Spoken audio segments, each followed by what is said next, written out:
Ya está, por ahí está. Yo no lo voy a ver al frente o a los lados. Así.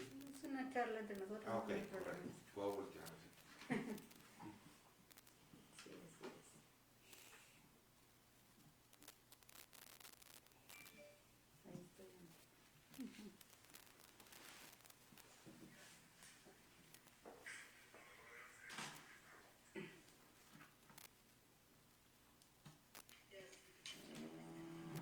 Vamos a esperar unos minutos a que se conecten más personas e Sí. iniciamos con esta plática.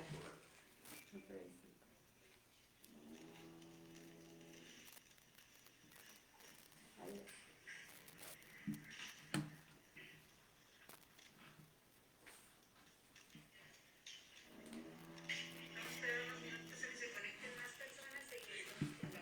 Estamos de una vez.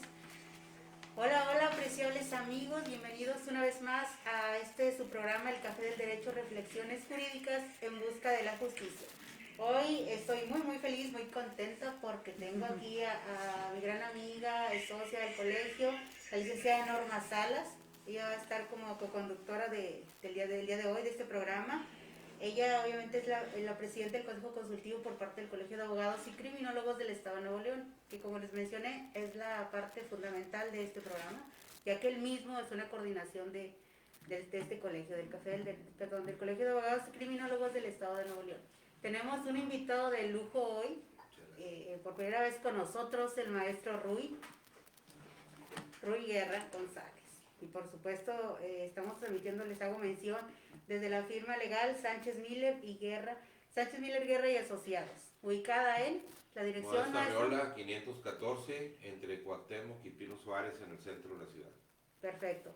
Detrás de cámaras también tenemos por acá, porque no se ve por aquí, nuestro abogado, titular de la firma también, Héctor Sánchez Miller. Así es. Así es. Entonces, más adelante nos va a hablar un poquito sobre Así es, de la prestación de Así servicios, es. de las distintas disciplinas. las materias que Así manejan, es correcto. Sí. Hoy vamos a hablar de un tema muy importante, como siempre, digo, todos los que manejamos aquí son así, importantísimos y por supuesto con invitados de calidad, invitados con muchísima experiencia, con una amplia experticia en la materia que van a exponer, y en esta ocasión vamos a hablar de lo que son los medios de control constitucional. Así es. Así que para iniciar con la primera pregunta, adelante maestro. Bueno, si gusta presentarse, ya Sí, iniciamos cómo con no. la... Si quieres hacer una pequeña referente semblanza a su servidor. Muy bien, perfecto. La semblanza de nuestro invitado es extensa, es muy extensa y por lo tanto el tiempo que tenemos es muy reducido, y voy a hablar por lo mismo voy a hacerlo en resumen nada más, con cortas palabras debido al tiempo, como les menciono. Él actualmente es presidente de Comisión de Derecho Procesal Constitucional del Colegio de Abogados de Nuevo León. Ha sido comisionado de Honor y Justicia, Cuerpos de Seguridad Pública y Vialidad de Monterrey, coordinador de Educación Continua, Facultad de Derecho y Criminología de la Universidad Autónoma de Nuevo León, titular de la materia de amparo, Facultad de Derecho y Criminología de la Universidad Autónoma de Nuevo León también. Cuenta con una maestría en Derecho Público de la Facultad de Derecho y Criminología por la misma universidad. Comisionado propietario Instituto Nacional Electoral Distrito 7 Federal, periodos 2012 y 2015. Tercer periodo en reserva. Síndico segundo electo, Ayuntamiento Monterrey, 1994. Esto es nada más una breve reseña porque sí, es muy extensa su semblanza. Pues como les mencioné anteriormente, el tiempo que tenemos es corto. Entonces, para entrar de lleno al tema, igual si gusta ya iniciar con una presentación, maestro. Sí, de los medios de control. Sí, Claro, sí, reseña. con mucho gusto. De los medios de control de la Constitución, generalmente estamos familiarizados únicamente con el juicio de amparo, que es el medio de control concreto de la Constitución. Sin embargo, existen sustancialmente 5 medios de control de la Constitución. A partir de 1996 se incorporan más controles de la Constitución, sobre todo porque la parte orgánica se encontraba vulnerable, la parte orgánica. El amparo siempre ha protegido, ha tutelado de manera efectiva y como función garantista la parte dogmática de la Constitución. Y es precisamente donde se sustituye el criterio de garantías individuales por el de derechos humanos a través de una sentencia que más adelante vamos a hablar en el caso Radilla Pacheco contra el Estado mexicano. Por ahí del 2009. Del 2009, 23 de noviembre del 2009, emitida por la Corte Interamericana de Derechos Humanos. También vamos en un momento más también a hablar de controles de la Constitución dentro del aspecto procesal. Ahorita únicamente quiero que quede bien claro que no únicamente es el juicio de amparo con el cual se reparan violaciones a la Constitución. Esto es cierto únicamente en la parte dogmática, ¿verdad? En lo demás tenemos pues el control abstracto, que ahorita voy a hablar de él, el control constitucional electoral, un control preventivo que ahora se ha convertido en el sistema estatal anticorrupción y un control subsidiario. Estos últimos 4 controles protegen y hacen una defensa de la parte orgánica de la Constitución. Generalmente no son conocidos como debiera de serlo, de manera amplia, y precisamente para dejar un poquito al amparo en su lugar, con el debido respeto al artículo 103 y 107, ¿verdad? Con reformas muy profundas en octubre del año 2011, ¿verdad? Desde 1936 se propició inclusive por el propio Poder Judicial de la Federación elaborar un libro blanco con toda la intención, ¿verdad?, de modificar ya precisamente la ley de amparo. No fue posible, no se dio el estándar de la voluntad suficiente legislativa para lograr esa encomienda, y el desenlace fue, repito, fulminante a través de esa sentencia, de la cual vamos a hablar un momento más adelante, de acuerdo a la temática, lo que originó que en 2011 se reformara el 103 y 107 constitucionales con unas reformas sumamente novedosas y eficaces, de manera que ahorita la autoridad o el particular, que ahora puede ser demandado inclusive en un juicio de amparo, nuevo artículo 5 de la ley de amparo, es decir, si no cumple con una ejecutoria, está sumamente en peligro de ser sancionado de una manera grave, ¿verdad? Y ese es el respeto que asumen ahora a través de las reformas del juicio de amparo. Pero vamos a dejarlo ahí para hablar precisamente del tema central de la entrevista, que son los medios de control de la Constitución. Correcto, si gusta empezamos desde cero. Ándele. Con las preguntitas. Ándele, sí. Que tenemos. Bueno, yo nomás empecé a emocionar, pero adelante. Sí, sabemos que es algo que a usted le apasiona esta materia, maestro, pero bueno, espérese un poquito. Correcto. Vamos a iniciar con la primera pregunta que tenemos por ahí. Sí. Y nos dice, cuando se habla de medios de control constitucional, ¿significa que el juicio de amparo no es el único medio que existe? Como lo he dicho en esta ocasión, no. Hubo 2 casos en el pasado, ha habido muchísimos, pero muy trascendentes.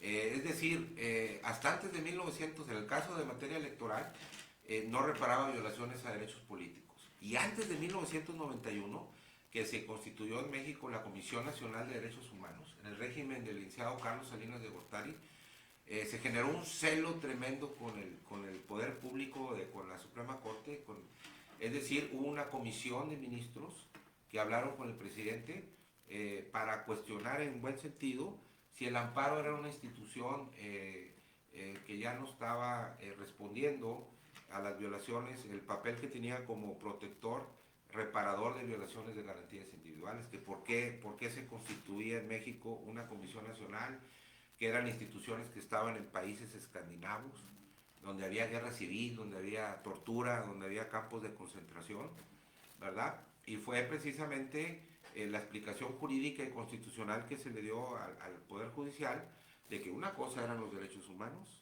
y otra muy distinta eran las garantías individuales. Y esos 2 casos que le digo fue el caso de un candidato a diputado federal por un partido aquí en Nuevo León, que en la justa interna, en la contienda interna, al no existir medios de control constitucional electoral, es decir, estos llegaron a partir de 1996, reclamó a través de la vía del amparo esas violaciones a derechos políticos, pero como era evidente, el juez de distrito no podía ir más allá de su marco reglado de atribuciones, y el mismo juez de distrito pues tuvo que sobreseer ese procedimiento de amparo explícitamente y literalmente bajo la premisa de que no podían conocer de violaciones a derechos políticos, sino únicamente violación de garantías individuales, ¿verdad? Hay una serie de casos, temas de derechos humanos también antes de 1991, donde no tenían la competencia o la plena jurisdicción y tenían que sobreseer. Es decir, el amparo, después hay 2 periodos importantes en México, la reforma judicial de 1994, pero ahorita quiero decirle, y para darle respuesta a este primer punto, maestra, que definitivamente el juicio de amparo no es el único, es el más conocido por todos. Sin embargo, existen 4 medios de control más que ellos ya protegen la parte orgánica, porque la misión del constituyente es que el amparo únicamente repare violaciones a la parte dogmática, a los derechos humanos. Perfectísimo. Muchísimas gracias, licenciada Norma Salas.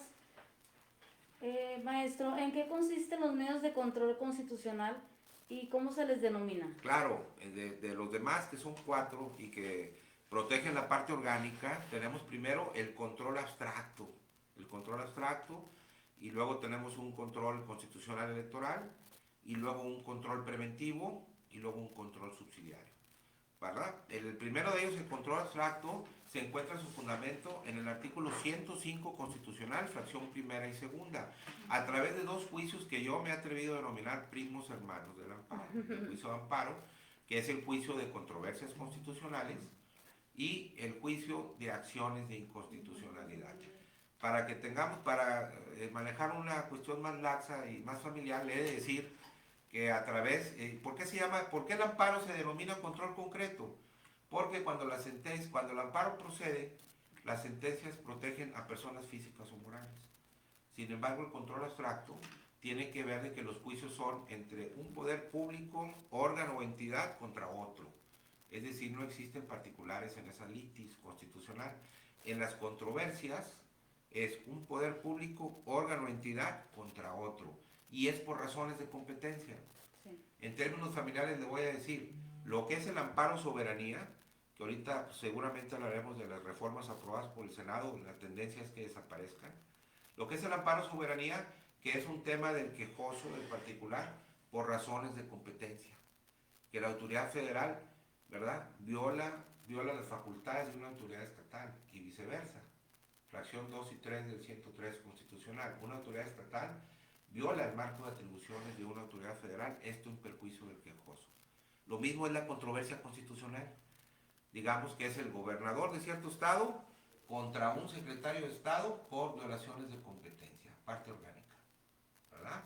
Y las acciones de inconstitucionalidad tienen que ver mucho con lo que se conoce, para ir ubicando, lo que es en el terreno del amparo, contra un amparo contra leyes, que pueden ser heteroaplicativas o autoaplicativas, ¿verdad? Pero es un amparo contra leyes, pero entre autoridades. Por eso se denomina control abstracto, porque cuando las demandas constitucionales de controversias o acciones llegan a prosperar, protegen autoridades y no personas. Por eso se denomina control abstracto y protegen la parte orgánica de la Constitución, ¿verdad? El tercer control es el control constitucional electoral, ¿verdad? A raíz de la reforma de 1996 el constituyente incorpora 2 juicios constitucionales en materia electoral. El juicio para la protección de los derechos políticos electorales del ciudadano y el juicio de revisión constitucional electoral, que ahorita en términos también familiares voy a hablar cómo es parecido al amparo, ¿verdad? Obviamente al primero se le denomina JDC, el juicio para la protección de los derechos políticos electorales del ciudadano. Nace en un principio con la reforma, ya venía viendo los tribunales antes de 1996, antes de la reforma, ya conocían de que el ciudadano no se le entregara en tiempo su credencial de elector para votar con fotografía o no estuviera inscrito en la lista nominal. Y como la ley exige que tiene que darse esos 2 supuestos para que pueda ejercer el sufragio, el tribunal a través del JDC conoce precisamente de estos aspectos, y ahora con la reforma constitucional de 1996 también conoce de violaciones en los procesos internos para selección de candidatos de todos los partidos políticos. Se amplía, es decir, las hipótesis normativas de este juicio, ¿verdad?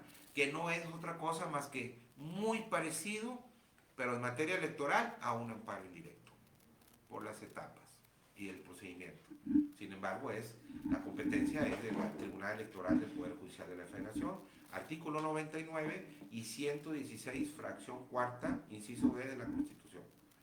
Y el juicio el juicio de revisión constitucional electoral, ¿verdad? Se establece para conocer de las sentencias que emitan todos los tribunales electorales en los estados, es decir, para que haya un control constitucional tiene competencia la Sala Superior del Tribunal Electoral del Poder Judicial de la Federación, y no es otra cosa más parecida que a un amparo directo, de los cuales conocen los tribunales colegiados, o por facultad de atracción la Suprema Corte. Es lo más parecido, pero en materia electoral, que revisa las violaciones al procedimiento, ¿verdad? Igualito que un amparo directo, pero en materia electoral. Ese es digamos, esto lo tenemos en la Constitución también protegiendo la parte orgánica a partir de 1996. Tenemos un control preventivo que se ha transformado positiva y enormemente. El control preventivo tiene que ver con los principios que rigen a los servidores públicos en sus labores, que tienen que ser honestos, diligentes, ¿verdad? Pero obviamente antes de esta transformación al sistema estatal anticorrupción, obviamente lo que tutelaba la Constitución hasta antes de esta reforma era las responsabilidades en principio administrativas, la responsabilidad administrativa del servidor público, que sin constituir delito, sí constituían infracciones a la ley de responsabilidad administrativa de los servidores públicos. 2, a la responsabilidad patrimonial del servidor público y a la vez también con el Estado. Mancomunadamente respondían de los daños que pudieran ocasionar a los gobernados o administrados, es decir, era responsable el servidor público, lo es, el 50%, y el Estado el resto, el otro 50%, digamos, si el responsable estaba encargado de la señalización de los semáforos, y bajo la responsabilidad del servidor público se ocasionó un accidente, en el cual precisamente es responsable la administración pública, ¿verdad? Existe una responsabilidad patrimonial donde él debe de cubrir los daños y perjuicios que se ocasionen en la esfera patrimonial del gobernado hasta por un 50%.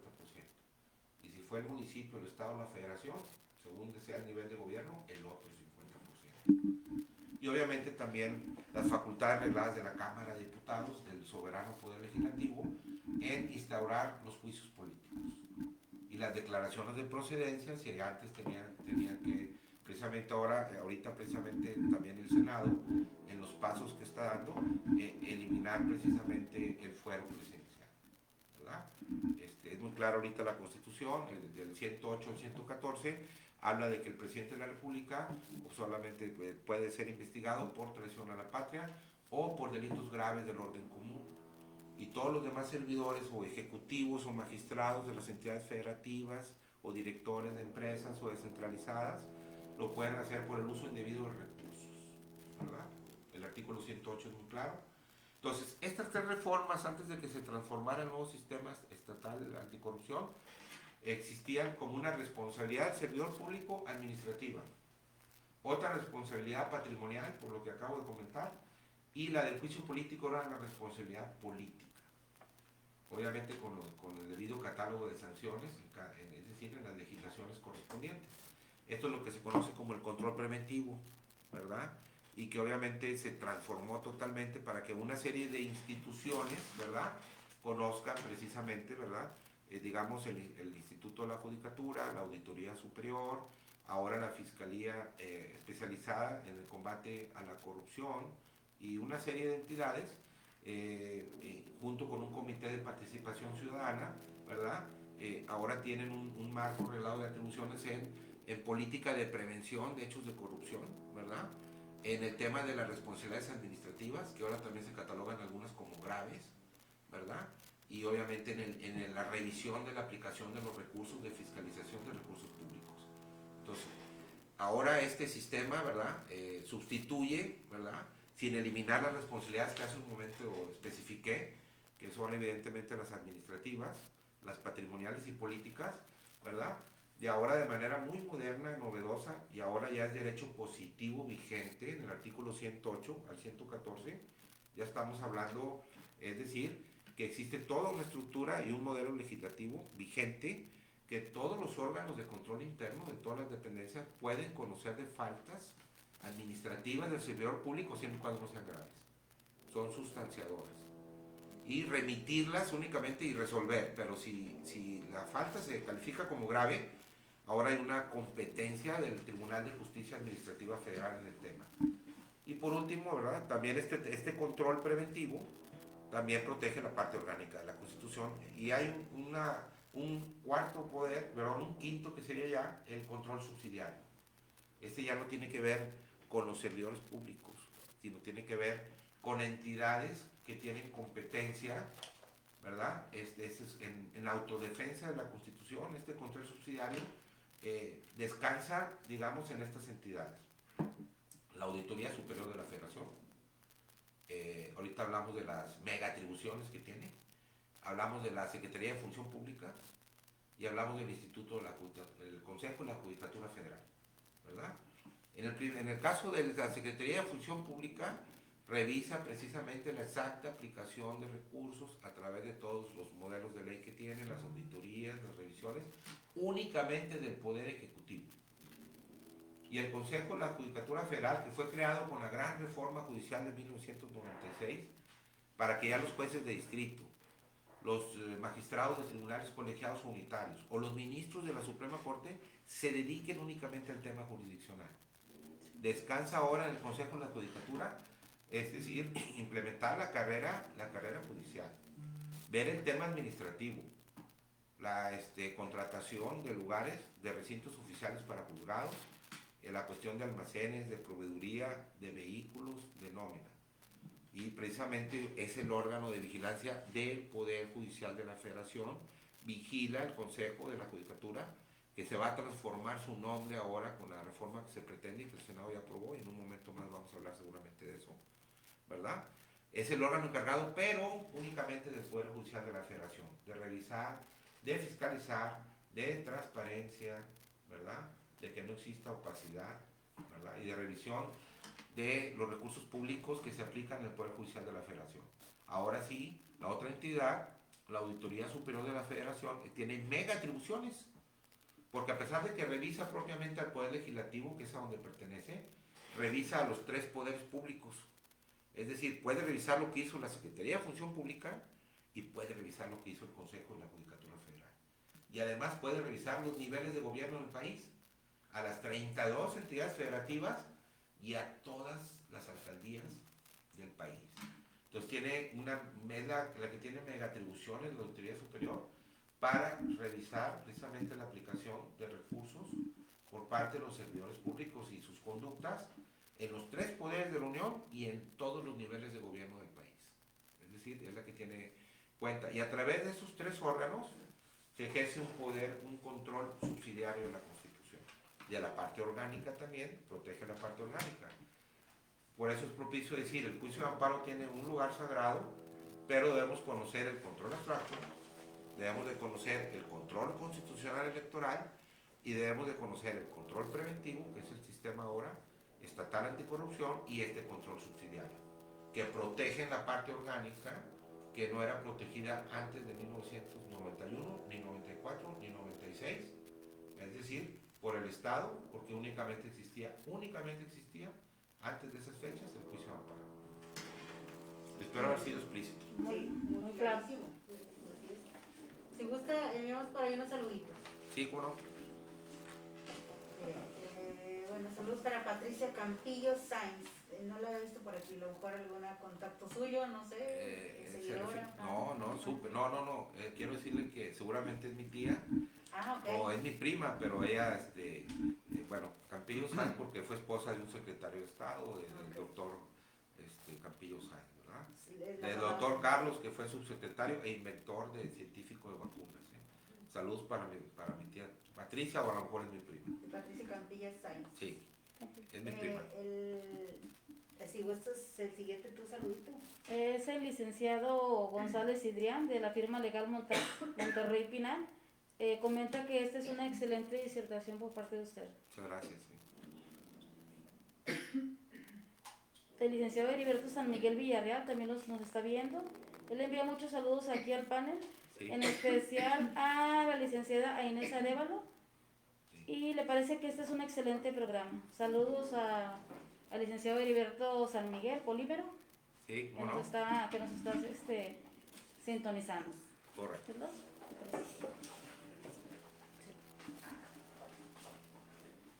Ana Cuella, excelente programa. El licenciado, el señor César Sancruz, Envío un saludo muy cordial y éxito en este programa. Gracias. Oscar Valenzuela, muy buen programa, gracias. Nuevamente Patricia Campillo Sáenz, Gracias. le parece interesantísimo el programa. Antonio Bortoni Iruegas, felicidades al maestro. Sí, muchas gracias. El licenciado Héctor Sánchez, Sí. que también nos está viendo. Sí, El abogado Pedro García lo está viendo también. correcto. Fernando Garza Galindo le manda saludos y felicitaciones a usted, licenciado. Gracias. Patricia Campillo, saludos. Aquí está la prima y la tía aprendiendo de usted, Sí, licenciado. traje porra. Así es. Fernando de León Padrón, hablando de que es una excelente temática Sí. y nos envía saludos. ¿Cómo no? Gracias. Sabemos que existen más medios de control constitucional y nos puede mencionar de qué naturaleza son. Bueno, evidentemente hay 3 que son de naturaleza jurisdiccional, los 3 primeros, y los demás son de naturaleza administrativa.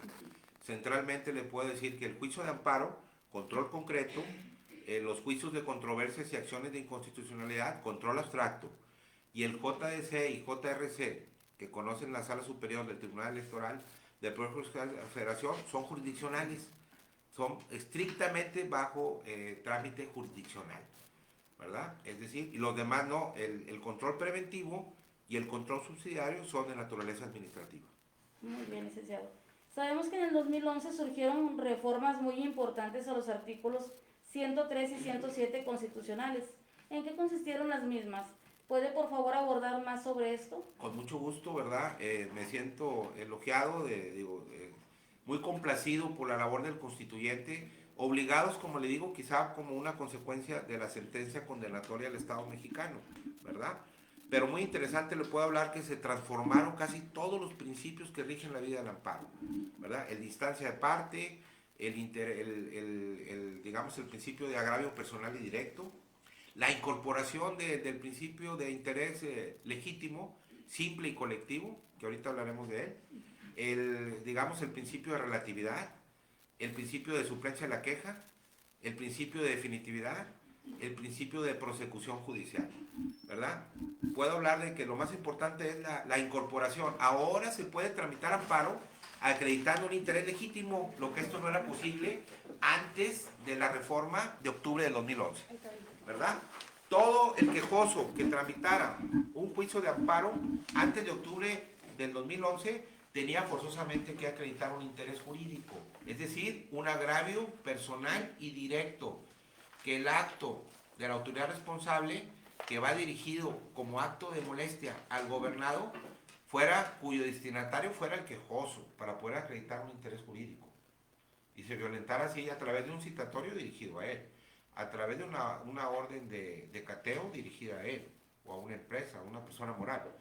Sin embargo, ya el interés legítimo que las bondades de la reforma lo incorporan, quiere decir que el gobernado que se encuentra en una situación jurídica especial y territorial, es decir, no se encuentra con la facilidad de acreditar un interés jurídico, pero el acto que se reclama también le afecta por motivos de territorio y le afecta de una manera especial que ahora con la reforma el constituyente reconoció que también se puede tramitar amparo acreditando únicamente un interés legítimo.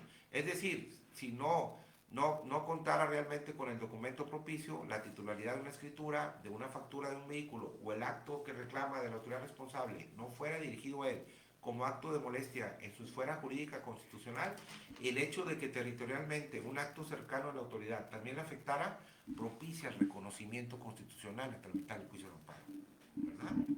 Otro tema es también en la ley secundaria que se pudo reformar hasta abril de 2013, porque quedó en un estado anémico con el debido respeto del Poder Legislativo.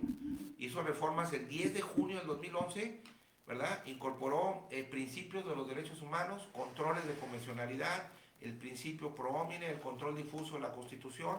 Es decir, los derechos humanos llegaron a la Constitución, a la parte dogmática, en junio del 2011, lo que obligó al constituyente a pensar, bueno, ¿y qué institución va a reparar las violaciones de derechos humanos?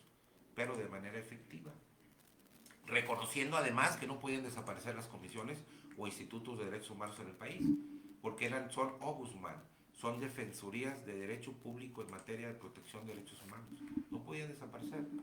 Sin embargo, dijeron que sea el juicio de amparo quien repare de manera efectiva y los dotaron de dientes, de garras, de colmillos, y como dijera Gabino Fraga, un administrativista de cepa, en el Jus Imperi. Tienen ya, ¿verdad? Obviamente tienen imperio, mando, coacción y fuerza, que son los elementos constitutivos de toda autoridad, y ya pueden, dotaron en el 103, ¿verdad? Y hablando de la ley secundaria, tenemos ya existen, además de las suspensiones provisionales y definitivas en el juicio de amparo, una suspensión de plano o de oficio. Esto es sumamente importante porque el juez de distrito, sin que se lo solicite el quejoso, puede proteger a un gobernado y sobre todo a las partes vulnerables, ¿verdad? Al campesino, al ejidatario, al trabajador en materia agraria, a la víctima ahora en materia penal que está empoderada. Y también en el tema de la suplencia de la queja, ¿verdad? Que en materia criminal opera para menores, digamos, para el tema también de instituciones del desarrollo de la familia, en materia laboral para el trabajador, en materia agraria para el ejidatario, ¿verdad? En materia penal para el imputado o la víctima. Ahora hay también con una reforma algo muy importante. La suplencia de la queja también aplica para personas que se encuentren en un estado jurídico menesteroso, con poca capacidad económica, es decir, que vivan en zonas de marginación o no cuenten con la suficiente capacidad económica. De tal manera que si esas personas presentan amparo sin las copias que exige la ley, la misma autoridad de amparo se encarga de obsequiarles gratuitamente, inclusive las copias para los responsables, sin ningún costo. Y además de aplicar el principio de suplencia en la queja, es decir, si sus conceptos de violación son pobres, son limitados, ¿verdad? La misma de oficio, el mismo juez de distrito o los magistrados federales en los tribunales colegiados en materia de amparo directo van a subsanar y a corregir los conceptos de violación deficientes. Y no hay tiempo para hablar de los demás principios y todo, ¿verdad? Sí. Es un tema extenso. Un día hacemos una kermés, no sé. Debemos hacer unas charlas continuas. Sí. La pregunta 5, tenemos por ahí. Bueno, ¿nos puede hablar un poquito de lo que viene siendo lo que sucedió el 23 de noviembre del 2009? No, fue increíble, se dictó una sentencia, pero tiene su origen desde 1976, Sí, exactamente. ¿verdad? En un régimen que, bueno, era un régimen que sí existía, fue legal totalmente, ¿verdad? Era un régimen hegemónico, alguien lo consideró en una crítica constructiva como autoritario, ¿verdad? Así funcionaba el Estado, ¿verdad? Era el modelo sublime del Estado. Y digamos, hubo Rosendo Radilla Pacheco, en Tecpan, es decir, ahorita le digo el municipio del estado de Guerrero, no sé si en Tecpan de Guerrero, en Atoyac, ¿verdad? Había unos retenes militares y obviamente desde ahí, bueno, ya no se supo de ellos. En esos retenes se habla ya de detenciones ilegales, de privaciones. También posteriormente se desconoció el paradero, ¿verdad? Se inició una guerra jurídica por la familia, muy natural, muy legal, y todo esto, ¿verdad? Conocieron todas las autoridades, primero que era competencia militar, y luego que era competencia civil, y que era competencia penal civil del fuero común, y luego que era competencia de los juzgados de distrito, en mesa penal federal, y que era la autoridad castrense, ¿verdad? Y finalmente esto lo rebasó con el tiempo, comenzó en 1976, y rebasó, se formularon las demandas respectivas, primera instancia, Comisión Interamericana de Derechos Humanos, segunda obligada, que es la Corte Interamericana, y la Corte resuelve, ¿verdad?, que se encuentra su sede en Costa Rica, ¿verdad?, y de cual se compone por magistrados, resuelve el 23 de noviembre de 2009 que el Estado mexicano, ¿verdad?, se le condena, y dentro de esa sentencia, dentro de la ejecutoria de esa sentencia, condena a los tres poderes de la Unión de México. Primero, al Poder Legislativo, al Poder Judicial y al Poder Ejecutivo. Al Poder Ejecutivo le dice, hay que indemnizar a los deudos, a la familia, ¿verdad?, de manera psicológica, de manera patrimonial. Hay que edificar una estatua y hacer un evento público. Hay que otorgar un perdón del Estado y publicarlo, ¿verdad?, difundirlo en los periódicos oficiales de mayor trascendencia, ¿verdad? Entonces, y le dice al Poder, de acuerdo al artículo 2 de la Convención Americana de Derechos Humanos, que es el tratado, establece que las sentencias pueden ordenar que se modifique la ley interna constitucional de cualquier país que sea parte. Entonces le obliga, dice, necesitamos un nuevo modelo de parte de humanidad, donde estén incorporados los derechos humanos. El artículo primero es el verbigracia, es el mejor ejemplo. Están todos los principios que rigen los derechos humanos, ¿verdad? Progresividad, todos están ahí. Y incorporaron un nuevo modelo en México, el control de convencionalidad. Un principio pro persona, pro homine, y fortalecieron un control difuso de la Constitución. Que esto es sumamente interesante también, que tiene que ver en principio, digamos, en el tema de control de convencionalidad. Únicamente en México ya no tenemos principio de legalidad y principio de constitucionalidad únicamente. Ahora tenemos un principio de convencionalidad en el tema de violación a derechos humanos, ¿verdad? Evidentemente que esto, ex oficio, todos los órganos jurisdiccionales del país tienen que ver si no se violaron derechos humanos en un proceso o procedimiento seguido en forma de juicio, como dijera el maestro Ignacio Burgoa, y esto precisamente para que no sea hasta el final, después de que pasaron 15 años o 10 años y en la última instancia, que es el amparo directo, apenas se empiece a revisar el tópico de que si hubo o no violación. Esto es ex oficio. Y obviamente estas reformas obligan a una nueva moda de criterio, que es la 10ª época. Las épocas nacen de acuerdo cuando se reforma la Constitución, la ley de amparo, o sufre modificaciones la ley orgánica del Poder Judicial de la Federación. Tenemos un control de convencionalidad, tenemos un principio pro homine, que significa que una norma ahora, aunque se encuentre en un reglamento, pero proteja, sea de mayor protección para el justiciable, para el gobernado, se debe aplicar por encima de para que más le beneficie. Correcto. La norma que más, el bloque normativo que más le beneficia al gobernado, aunque no esté en una ley, digamos en un código, en una ley, en la Constitución o inclusive en un tratado. Si en un reglamento municipal contempla una norma de mayor protección para el gobernado, debe aplicarse esta. Esta es una excepción a la famosa pirámide jurídica de Hans Kelsen, aquel filósofo alemán que descansa en el artículo, primera parte del artículo 133 constitucional, que habla precisamente de la jerarquía de las normas. La Constitución en la cúspide, en segundo plano, leyes federales y locales en un mismo segundo plano, y en el tercero los tratados internacionales. Entonces tenemos un control de convencionalidad, tenemos un principio pro homine y un control difuso de la Constitución, que el maestro José de Jesús Gudiño, fallecido, ministro retirado, fallecido, murió en Londres, tenía dos obras muy interesantes en su época: El Estado contra sí mismo y lo difuso del control, de lo confuso del control difuso. ¿Qué es el control difuso? Que desde entonces ya se autorizaba a los órganos jurisdiccionales, es decir, de legalidad, jueces, juntas de conciliación, tribunales fiscales, jueces familiares, si existían violaciones de la Constitución, pronunciarse. No existía la cultura de que así lo hicieran. Sin embargo, ahora con esta reforma de junio, de junio del 2011, ¿verdad? Ya precisamente el control difuso quiere decir, tú juez familiar en un juicio de divorcio, tú juez de un juicio de cobros mercantil concurrente, tú tribunal fiscal en un tema de juicios de unidad fiscal, tú en un tema laboral, junta. Si distingues que se violó un artículo de la Constitución, puedes pronunciarte, únicamente tienes la facultad de desaplicarlo, ¿verdad? Obviamente a la parte que le afecta. No lo puedes expulsar del derecho positivo, del ordenamiento jurídico, porque esa es una facultad que se llama control concentrado, que únicamente la ejercen los jueces de distrito y los tribunales colegiados, que entonces sí expulsan la norma del sistema jurídico, ¿verdad? Es decir, es una forma de abrogación judicial, ¿verdad? En un capítulo nuevo con la reforma de abril del 2013, que se llama Declaración General de Inconstitucionalidad de Normas. Sí. Que eso es enorme, que hablaremos ahorita más adelante quizá. Perfectísimo. No quisiera abundar más, pero no termina uno. Maestro, ¿la Suprema Corte de Justicia es un tribunal constitucional? Sí, a partir de 1996. Fíjese qué curioso, y tiene que ver con esto último que hablé de la Declaración General de Inconstitucionalidad de Normas.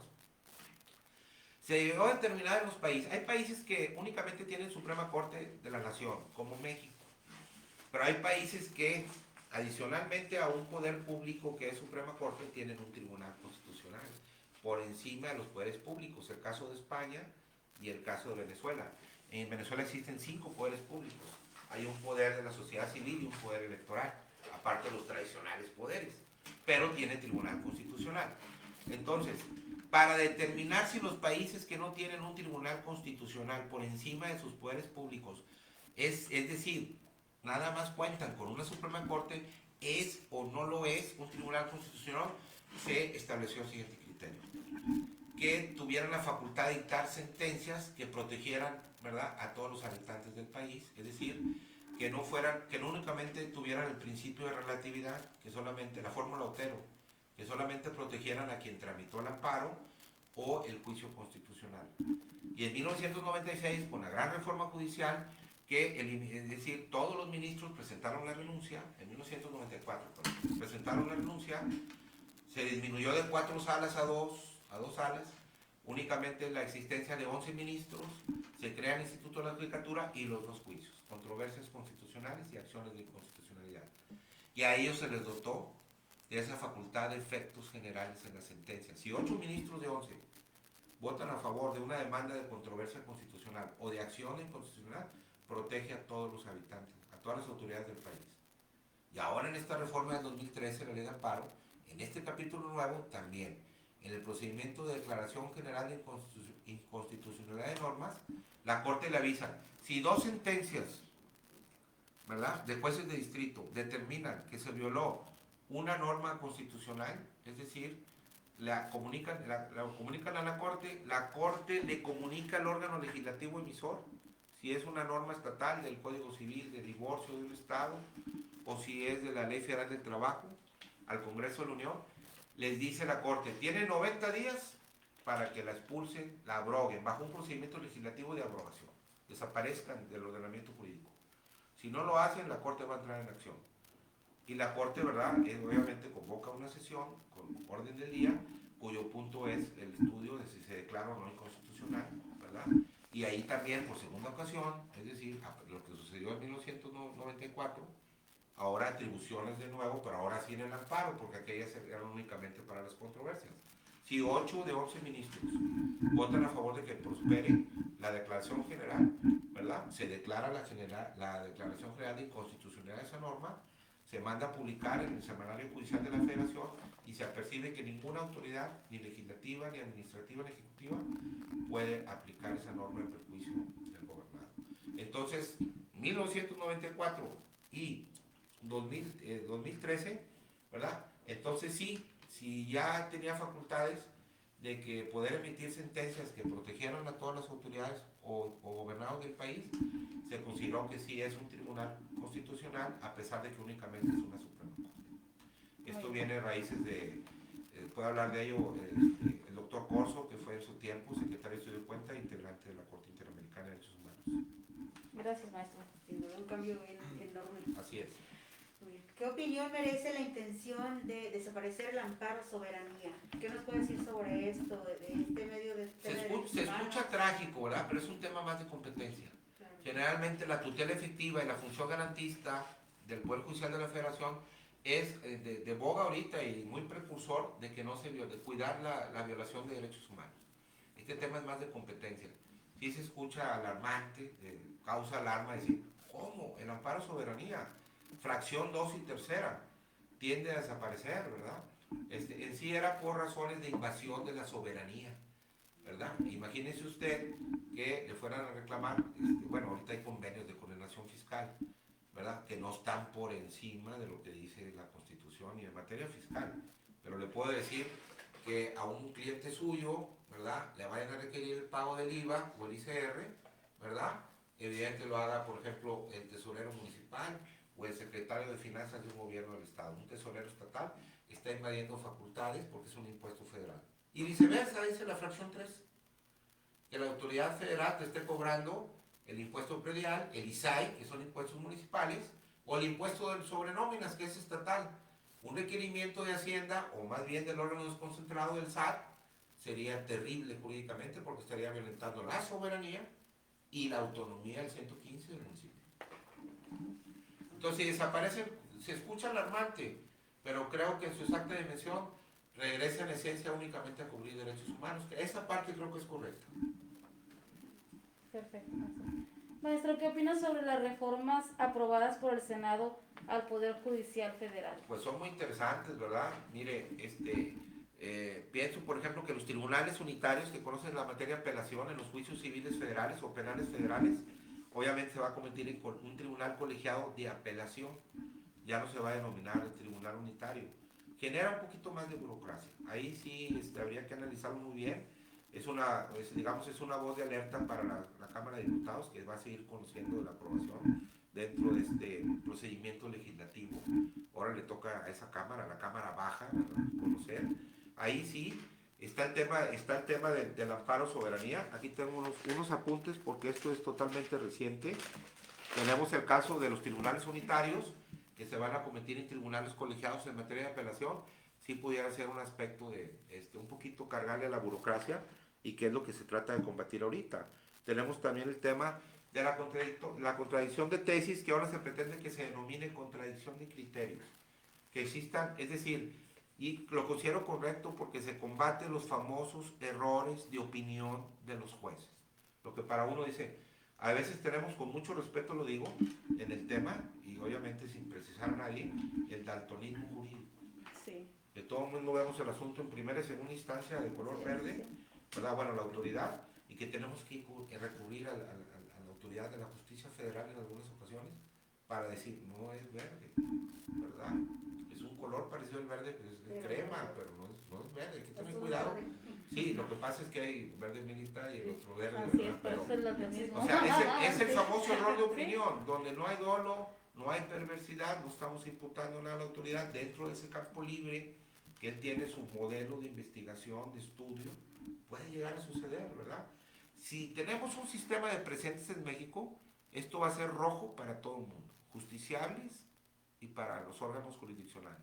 Porque el presidente dice, ya se resolvió este caso y todos los demás se deben resolver igual, ¿verdad? Algo estandarizado. Sí, así es. Es la armonización de criterios, de manera que uno diga, a lo mejor es más poderoso mi criterio decirle, hey, señor juez de distrito, aquí está este precedente, por criterio, ya ni siquiera analicen mis pruebas o lo de lo contrario, aquí ya hay un antecedente cómo debe resolverse, porque resolver de otra manera sería generar confusión en el mismo sistema de justicia, ¿verdad? Y luego tenemos el cambio que ahora el Consejo de la Judicatura se pretende que se llame Escuela Federal de Formación Judicial, que eso es más bien un cambio de nombre, ¿verdad? Y también se elimina la facultad de la Suprema Corte para conocer de los acuerdos. Esto también es parte del control subsidiario. Los acuerdos del Consejo de la Judicatura Federal eran revisables y revisados por la Suprema Corte, es decir, por ellos mismos. Y esto ya se elimina en la reforma, creo que es decir, le estamos dando ya, son acuerdos de naturaleza administrativa, interna, intraadministrativos de la Judicatura, donde yo creo que la Corte, al no estar involucrados, gobernados, no tenía nada que hacer. Entonces este es un punto favorable. También se habla que se elimina el recurso de revisión, más bien se acota el recurso de revisión, porque cuando llegas al colegiado, debe ser la última palabra, pero todavía se establece un recurso de revisión si hubo violaciones a una norma constitucional por parte de las autoridades, y obviamente se pide que el colegiado lo remite a una de las salas competentes de la Suprema Corte, y esto genera obviamente justicia tardía, ¿verdad? El tema debe terminar en los tribunales colegiados, ¿verdad? En una ocasión se pretendió eliminar el amparo directo, estoy hablando de hace unos 12 años. Gracias a Dios las barras de abogados influimos en la Cámara de Senadores y Diputados de que esto no podía ser, de que todo terminara en el Tribunal Superior de Justicia de cada entidad. Entonces, y la justicia federal del tema constitucional debe vigilarlo y aplicarlo, ¿verdad? Y finalmente, bueno, habla de dos temas más, ¿verdad? La facultad del Consejo de la Judicatura en crear órganos especializados en la protección de derechos humanos. Esta facultad la tenía ya antiguamente la Suprema Corte junto con otra facultad en el segundo párrafo del artículo 97, que era la facultad de investigar la violación del voto público y también de investigar la violación de violaciones graves a la Constitución, que esto también ya rompía con la fórmula Otero y el principio de relatividad. Fue cuando designó la Corte, comisionó 2 ministros para el caso Aguas Blancas, que hubo una matanza ahí, Sí. ¿verdad? Y luego regresó por reforma de los derechos humanos a la Comisión Nacional y ahora se pretende con esta reforma que la Comisión Nacional lo regrese y que el Consejo, la Judicatura Federal, designe órganos especializados, jurisdiccionales, para conocer de violaciones graves a la Constitución, pero que siga siendo la Corte. Y no las violaciones graves, la Comisión Nacional, para que ellos únicamente vean, ¿verdad?, a los gobernados en el tema cautelar, digo, de medidas cautelares, ¿verdad? Porque bien sabemos que las comisiones obviamente carecen sus resoluciones son meramente, no son vinculatorias, carecen del elemento coercitivo, ¿verdad? Y a la Corte ya se le dotó. Vean ustedes que no hay ningún servidor público en el país después de octubre del 2011 que no quiera cumplir totalmente con una sentencia de amparo. Y lo dice el 107, en el principio de prosecución. No se puede mandar a archivar ningún expediente de amparo sin que obre su total cumplimiento. Ni por defecto ni por exceso. Su total cumplimiento. Y finalmente se elimina el amparo de soberanía. Bueno, eso ya dimos un punto de vista sobre eso. Bueno, vamos a pasar por ahí, le contesta Patricia Campillo Sáenz, un saludito. Dice por ahí, saludos, aquí estamos, la prima y la tía, aprendiendo al licenciado Ruiz. Muchas gracias por seguirlo aquí al maestro. Sí. Y Fernando de León Padrón dice, excelente temática, saludos. Gracias.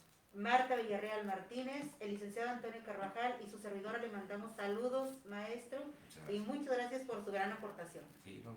Igual envío un saludo a la camarita por ahí. Sí, saludos para ellos, ¿cómo no? Sí, son de veras se forman una familia increíble y es el presidente de la Federación de Abogados, el maestro Carvajal, aparte de ser un distinguido servidor público, un registrador público ejemplar, y su esposa, toda una dama. Mis saludos con todos. Excelente. Muy bien, adelante el siguiente. Lisbeth Luna, Ajá. muchas felicidades, maestro Ruy. Es notorio la expertise que tiene, muy contenta de seguir aprendiendo de usted. Le manda muchos saludos. Muchas gracias. Tiene muchísimos seguidores, maestro. Sí, gracias. Marisol Moreno Garza le envía saludos Muchas gracias. y que excelente Sí, su temática del día de hoy. sí. Muy bien. Continuamos por ahí. Bueno, de momento son las únicas preguntas que teníamos. ¿Falta por ahí alguna? Sí, ¿existe un control constitucional local que puedan ejercer las entidades federativas? Claro, y ahora lo trae la reforma. El Senado aprobó que sí, cuando ya existían antecedentes de la Suprema Corte, ¿verdad? Inclusive aquí es una novedad y felicitamos al magistrado Carlos Emilio Arena Batis, que es una puntada en el tema constitucional. Toda su experiencia, su formación profesional en el tema constitucional es sumamente enorme y gracias a la contribución de él tenemos controversias constitucionales locales. Y esto es válido, ¿verdad? Es válido, todo comenzó que si los estados dentro de sus poderes judiciales públicos, estatales, podían revisar y conocer de controversias constitucionales. La génesis fue Veracruz. Veracruz prendió la mecha, es el primer estado en el país que incorporó una sala constitucional al Tribunal Superior de Justicia de Veracruz, donde ya veía violaciones precisamente a derechos fundamentales. Aparte de la sala civil y las salas penales. Luego obviamente sí tenemos, en Nuevo León es el caso, tenemos controversias constitucionales y acciones de inconstitucionalidad locales. Esto ya la Corte había dicho que era válido, lo que hace es fortalecerlo con esta reforma del Senado, ¿verdad? Esto es totalmente válido porque hay temas que son estatales y que la Federación debe respetar la soberanía, ¿verdad? Siempre se ha dicho por los grandes constitucionalistas, nuestros maestros, el maestro Ignacio Burgoa, por todos ellos, la Federación tiene supremacía, los estados tienen soberanía y los municipios tienen autonomía. Y más con el 115 reformado, tienen, es decir, ya no son órganos de la administración pública por región, son todo un gobierno municipal. Ya no tienen que pedirle permiso al Congreso para empréstitos, para fijar sus salarios, para fijar bases territoriales en un replanteo de linderos con municipios. Son totalmente autónomos de gobierno. Pueden tener sus propios órganos paraestatales, su propia, por ejemplo, agua y drenaje municipal. Pueden tener sus órganos paraestatales municipales o descentralizados. Pueden tener sus propios tribunales contenciosos administrativos municipales. El 115 lo dotó el constituyente de una reforma muy sólida. Es ya todo un gobierno en los municipios. Muy bien, maestro.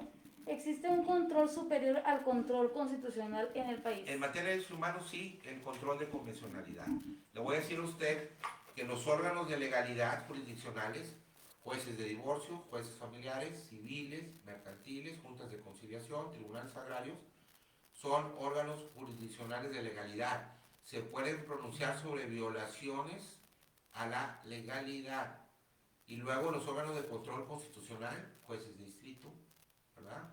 Tribunales colegiados, Suprema Corte, ¿verdad? Se pueden pronunciar sobre violaciones directas o indirectas a la Constitución, a la constitucionalidad, ¿verdad? De manera que los primeros dicen, en sentencia declaran, el acto de resolución es ilegal.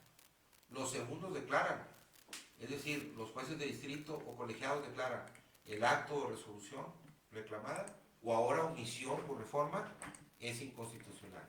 Ahora tenemos una novedad fuertísima, profunda, enorme, que si el acto, resolución o omisión viola un tratado, una convención internacional, un tratado, el acto no solamente es ilegal o inconstitucional, el acto ahora se declara como un acto inconvencional, porque viola una convención internacional. O sea, tenemos 3 niveles de control. Sí. Hay control de legalidad, control de constitucionalidad y ahora en el artículo primero, control de convencionalidad. Perfectísimo.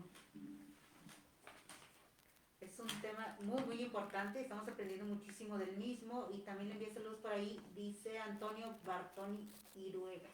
Sí. Gracias maestro, estupenda disertación.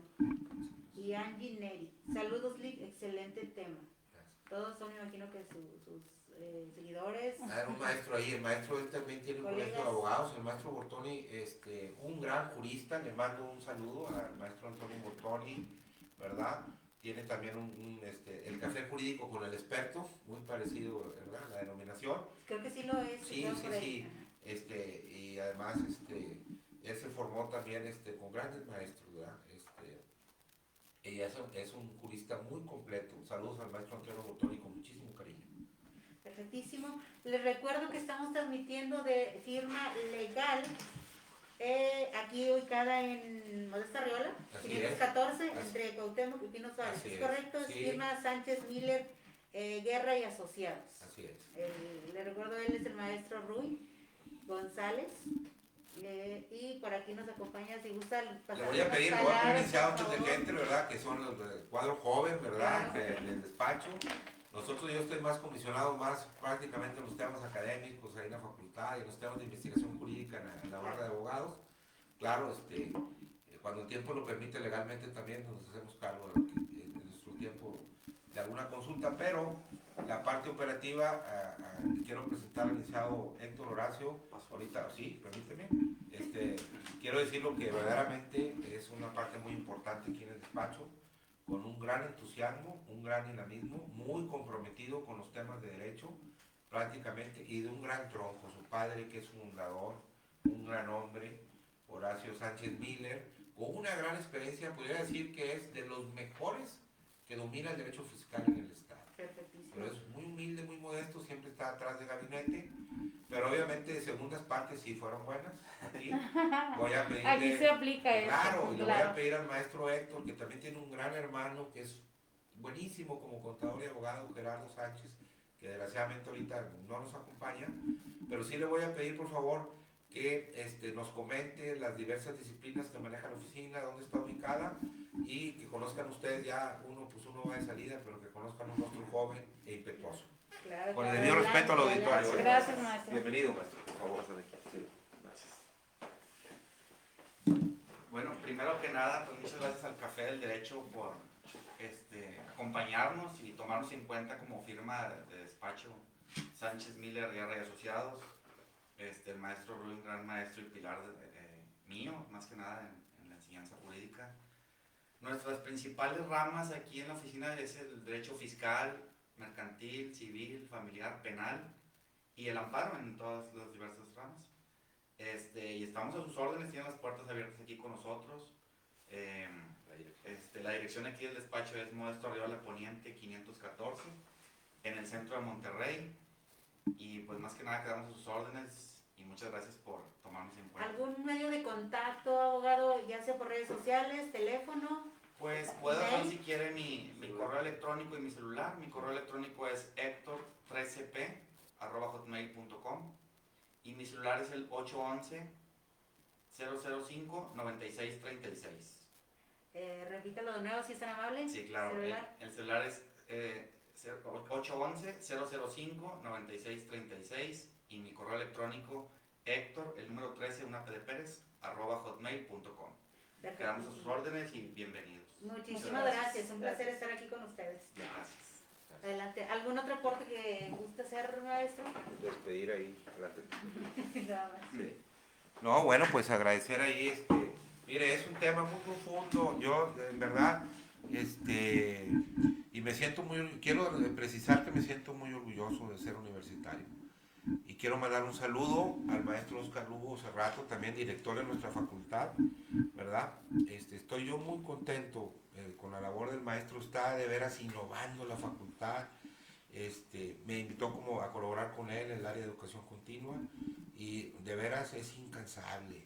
Yo le deseo el mejor éxito, ahorita él se encuentra ya en su segundo periodo, pero ha hecho cosas grandiosas. Yo estoy muy contento porque además mi bisabuelo fue el primer rector de la Universidad de Nuevo León, el licenciado Héctor González. Ya viene de familia. Entonces, Sí, mi abuelo, el licenciado Luis González, el papá de mi tía Patricia, ¿verdad? Sí, González orgullo, Hueso, sí. de abolengo, ¿verdad? En el tema jurídico, todo, y yo me considero con una gran responsabilidad. Primero, pues muy contento de colaborar con el maestro Lugo, que le digo, ha hecho unas cosas maravillosas en la facultad. Nosotros que amamos la academia, yo estoy sumamente contento con la dirección de él, y la invitación que me hizo, pues tratamos de estar al nivel que él nos pide, ¿verdad? Y en el tema de investigación jurídica, agradecer también al rector de la Barra de Abogados de Nuevo León, al maestro Cardona Monreal, ¿verdad?